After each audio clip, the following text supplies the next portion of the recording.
నమస్తే న్యూస్ 360 కి స్వాగతం. నేను సంధ్య. డీటెయిల్స్ చూద్దాం. విజయవాడ ప్రకాశం బ్యారేజ్ను ముఖ్యమంత్రి చంద్రబాబు నాయుడు సందర్శించారు.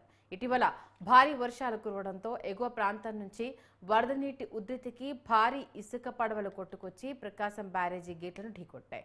దీంతో 67, 68, 69 గేట్లు దెబ్బతిన్నాయి. వెంటనే స్పందించిన ప్రభుత్వం మరమ్మతు పనులను చేపట్టింది. గడిచిన వారం రోజులుగా ఈ పనులు జరుగుతున్నాయి. ఈ పనులకు ఆటంకం కలగకుండా ప్రకాశం బ్యారేజ్పై రాకపోకలను నిలిపివేశారు. బ్యారేజీ గేట్ల మరమ్మతు పనులను సీఎం చంద్రబాబు నాయుడు నిరంతరం పర్యవేక్షిస్తున్నారు. ఇరిగేషన్ ప్రాజెక్టుల నిపుణులు కన్నయ్య నాయుడు నేతృత్వంలో బ్యారేజ్ మరమ్మతు పనులు జరుగుతున్నాయి. బ్యారేజ్ను సందర్శించిన సీఎం మరమ్మతు పనుల పురోగతిపై అధికారులను వివరాలు అడిగి తెలుసుకున్నారు.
వర్షాల